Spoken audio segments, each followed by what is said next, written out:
Hello everyone, this is Amit Chaturvedi and I welcome all of you in versatile brains. दोस्तों, जो spoken English classes 2021 की series चल रही है उसमें सबसे पहले हम वोकेबुलरी डिस्कस कर रहे हैं और इस वीडियो से पहले हम 3 या 4 वीडियोस डिस्कस कर चुके हैं। तो इस वीडियो में मैं आपके लिए एक नया टॉपिक लेके आया हूँ और वो टॉपिक की हेडिंग है short forms of different words to make your English colourful. यानी इस वीडियो के अंदर हम कुछ वर्ड्स के शॉर्ट फॉर्म्स डिस्कस करने वाले हैं और उन शॉर्ट फॉर्म्स को सीखने के बाद यदि आप उन शॉर्ट फॉर्म्स को अपनी स्पोकन इंग्लिश में इस्तेमाल करते हैं तो आपकी इंग्लिश और ज़्यादा कलरफुल और अट्रैक्टिव लगने लगती है। तो ये वर्ड्स सुनने में तो इम्प्रेसिव लगते ही हैं और उसके साथ ही हमारे सेंटेंसेस को थोड़ा शॉर्ट भी बनाते हैं। इनको इंग्लिश में एक्रोनिम्स भी कहा जाता है। इन शॉर्ट फॉर्म्स को हम एक्रोनिम्स नाम से भी जानते हैं। तो चलिए इस वीडियो को शुरू करते हैं और जानेंगे कुछ इंटरेस्टिंग चीज़ें। तो दोस्तों, जो पहला वर्ड है वो है आर नॉट और इसको अगर आप शॉर्ट में लिखना चाहो या शॉर्ट में बोलना चाहो तो इसको हम ऐसे लिखेंगे और इसको हम प्रोनाउंशिएट करेंगे आरंट।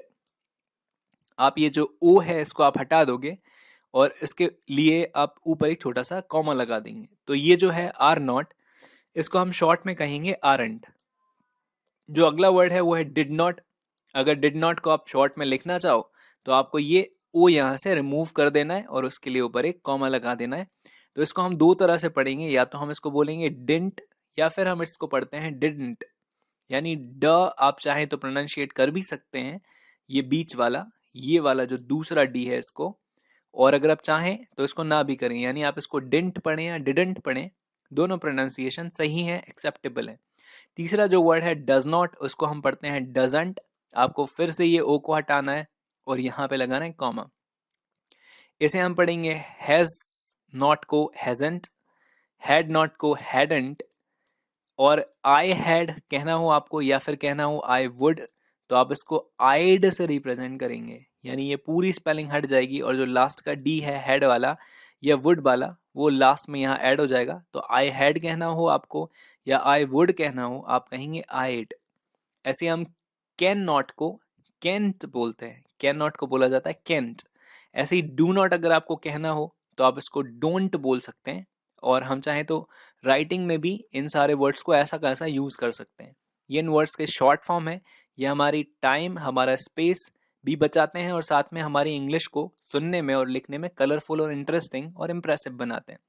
ऐसे अगला शब्द है इवन। इस इवन को हम बोलते हैं ईन या फिर इवन, आप ऐसे भी प्रोनाउंशिएट कर सकते हो, आप इस वा में छोटी की मात्रा लगा के बोल सकते हो इवन। हैव नॉट को हम कहते हैं हैवंट, हैव नॉट को हम कहते हैं हैवंट। तरीका वही है, ओ हटाना है और ऊपर टी लगाना है, और इस नॉट के जो एन और टी बचेंगे इनको इस स्पेलिंग में साथ में जोड़ के हमें लिख देना है। तो दोस्तों, अगला वर्ड है हाउ एवर। हाउ एवर को हम हाउ या फिर हाउ एवर भी पढ़ सकते हैं। अगर आप चाहें तो इसको सिर्फ लिखने में ऐसा इस्तेमाल करें, बोलें आप इसको हाउ एवर भी तो भी चलेगा। ऐसे अगला है आई वुड, जो हम पहले अभी एक बार देख चुके हैं। आई वुड को हम आइड लिखेंगे। ऐसे अगर आपको कहना हो इट इज़ तो आप इसको इट्स कह के भी रिप्रेजेंट कर सकते हो, इट्स।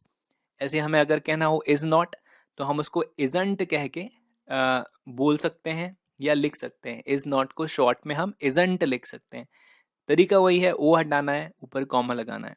अगर आपको कहना हो लेटस तो इसे हम शॉर्ट में बोलते हैं लेट्स। लेटस को हम कहते हैं लेट्स। ऐसी ऑफ द क्लॉक जो आप हमेशा ही इस्तेमाल करते हो इसको हम ओ क्लॉक कहते हैं। जैसे कि हम कहते हैं 10 बजा है तो यू से 10 ओ क्लॉक, इसको हम बोलते हैं 10 ओ क्लॉक, ओ क्लॉक। ऐसे ही अगला है दैट विल, इसको हम कहेंगे दैटल। विल में से जो डब्ल्यू है और आई है वो हट जाएगा और ऊपर कॉमा लग जाएगा, इसको हम बोलेंगे दैटल। ऐसे ही वर नॉट को हम पढ़ते हैं वरंट। वी हैव को हम पढ़ते हैं वीव, वीव। वॉट इसको हम पढ़ते हैं वॉट्स, शॉर्ट में लिख देते हैं, आई हटा के ऊपर कॉमा लगा के इसको आप बोलोगे वॉट्स। जैसे आपको कहना हो कि व्हाट इज द प्रॉब्लम तो आप कहेंगे व्हाट्स द प्रॉब्लम, या फिर व्हाट इज द मैटर तो आप कहेंगे व्हाट्स द मैटर। दोस्तों, नेक्स्ट वर्ड है यू विल। इसको हम यूल पढ़ते हैं। जैसे यू विल गो तो हम कहेंगे you will go. You will eat तो यू विल ईट। ऐसे यू भी जरूरी नहीं है, आई भी हो सकता है। जैसे आई विल गो तो आप कहेंगे आई विल गो या I will eat, I will play. यहाँ पे ही भी हो सकता है ही विल तो आप उसको he will play, he'll eat, he'll drink, ऐसे भी बोल सकते हैं। फिर जो अगला वर्ड है वो है I am, जिसको हम पढ़ते हैं या फिर I am। ये जो ए है इसको हम बहुत सॉफ्टली और साइलेंटली प्रोनाउंशिएट कर देते हैं। जो अगला वर्ड है वो है आई हैव, इसको हम पढ़ते हैं I have gone, I have eaten, I have played, I have drunk या फिर आई हैव स्टडीड, इसको हम पढ़ते हैं आई हैव। आ फिर ए एडी और बा वन वाला, तो आप होगा वो आई हैव। ऐसे मे नॉट को मेंट पढ़ते हैं, शैल आई नॉट को पढ़ते हैं शॉन्ट, देयर इज को पढ़ते हैं हम देयर इज। जैसे कि there is the problem, is को क्लियरली बोलने की जगह हम उसको साथ में जोड़ देते हैं और कहते हैं देयर इज द प्रॉब्लम या फिर देयर इज द कंफ्यूजन। ऐसे अगर आपको विल नॉट कहना हो तो इसमें थोड़ा सा स्पेशल है, आप विल नॉट को वांट में चेंज कर देते हैं, यानी ये आई तो हट ही जाता है और ये वाले जो ओ एन है यानी आई एल को हटा के और ओ एन को यहाँ खिसका देते हैं, तो ये वांट हो जाता है। तो विल नॉट को हम बोलते हैं वांट। जैसे आई विल नॉट कम तो आप कहेंगे I want come, I will not play तो I won't play, I will not eat तो आई वॉन्ट ईट। ऐसे अगर आपको कहना हो वी आर तो आप इसको कहेंगे we are eating, we are playing, we are drinking, we are sleeping. ये जो आर जो वाला प्रोनाउंसिएशन है वो आ को हम छोड़ देंगे और इसको कनेक्ट कर देंगे वी से। अगर आपको कहना हो हु इज तो हम इसको कहेंगे who's coming, who's eating, who's sleeping, who's drinking. ऐसी मिस्टर है, इसको लिखने में हम एम आर यूज करते हैं, बोलते इसको मिस्टर ही हैं। दोस्तों अगला वर्ड जो है वो है क्रिसमस। क्रिसमस को अगर शॉर्ट में कहा जाए तो इसको हम एक्समस कह के भी रिप्रेजेंट कर सकते हैं, ऐसे लिख भी सकते हैं एक्समस। जो CHRIST है क्राइस्ट, इसको हम एक्स बना देते हैं, क्राइस्ट को हम लिख देते हैं एक्स, तो ये हो जाता है एक्समस। ऐसे अगर आपको कहना हो डॉक्टर ऑफ लिटरेचर तो इसे हम कहते हैं डीलिट।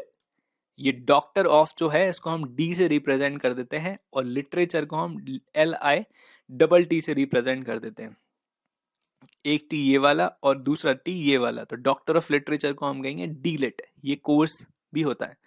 बिफोर क्राइस्ट इसको हम कहते हैं BC शॉर्ट में। आपने हिंदी में ईसवी पूर्व जो देखा होगा, उस ईसवी पूर्व को इंग्लिश में BC कहा जाता है। इस BC का फुल फॉर्म होता है बिफोर क्राइस्ट, यानी जो क्रिश्चियनों के भगवान है ईशा मसीह, उनके जन्म से पहले, बिफोर क्राइस्ट। और एक दूसरा जो समय चलता है उसको हम कहते हैं AD। BC के अलावा AD भी होता है। इस AD का फुल फॉर्म होता है एनो डोमिनी। एनो डोमिनी मतलब होता है at the time of Christ, यानी क्रिश्चियनों ने समय को दो भागों में बांटा है। तो अगर यानी मान लीजिए ये जो लाइन खिंची है ये जीसस क्राइस्ट यहाँ पे पैदा हुए, ये इनका बर्थ टाइम है, तो इसके पहले का जो समय होगा, उनके जन्म के पहले का समय, उसको वो बोलेंगे कि ये BC है, यानी ईसवी पूर्व है, यानी जीसस क्राइस्ट के जन्म के पहले की घटनाएं यहाँ हुई, तो उनको इसमें नापा और यहाँ पे उनका जन्म हो गया। उनके जन्म होने के बाद और फिर उनकी मृत्यु होने के बाद से लेके आज तक जो समय चल रहा है उसको क्रिश्चियन लोग नापते हैं AD में, इसको कहते हैं एनो डोमिनी, और इसका मीनिंग होता है at the time of Christ. यानी क्रिश्चियनों का समय को नापने का जो तरीका है वो सिर्फ ये दो से चलता है, BC और AD। इसके बीच में जीसस क्राइस्ट का जन्म है, इसके पहले की घटनाएं BC में आएंगी, उसके बाद की घटनाएं आएंगी AD में, एनो डोमिनी में। फिर जो अगला वर्ड है वो है फॉर एग्जाम्पल। इसको हम शॉर्ट में बोलते हैं EG। आपने कई सारी इंग्लिश बुक्स में देखा होगा लास्ट में EG लिखा होता है। इस EG का मतलब होता है दैट इज, यानी फॉर एग्जाम्पल। और जो लास्ट वर्ड है आज का वो है ऑनरेबल। ऑनरेबल का मतलब होता है सम्माननीय। इसमें से जो बीच वाला जो O है और R है और A है, इन तीनों को हटा देते हैं और बीच में डैश लगा के इसको ऑनरेबल कर देते हैं। तो इसमें रेबल जो है, रेबल शब्द को हटा देते हैं, तो ये हो जाता है ऑनरेबल। ऑनरेबल, वो छोटा सा रा आता है बीच में, इसको हम पढ़ते हैं ऑनरेबल। तो दोस्तों ये थे आज के शब्द, कुछ इंपॉर्टेंट शॉर्ट फॉर्म्स हमने आज डिस्कस किए। आपको ये वीडियो कैसा लगा आप मुझे कमेंट सेक्शन में लिख के बताइए, और अगर आप इस चैनल पर नए हैं तो प्लीज़ इस चैनल को सब्सक्राइब कर लीजिए। इस तरह के कई सारे इंग्लिश स्पोकन से रिलेटेड और एग्जाम पर्पज से रिलेटेड वीडियोस हम यहाँ डिस्कस करते रहते हैं। और अगर आप कोई इम्प्रूवमेंट चाहते हैं या कोई स्पेशल वीडियो आपको चाहिए तो आप मुझे नीचे कमेंट सेक्शन में लेके बताइए। और मिलते हैं अगले वीडियो के साथ, तब तक के लिए गुड बाय।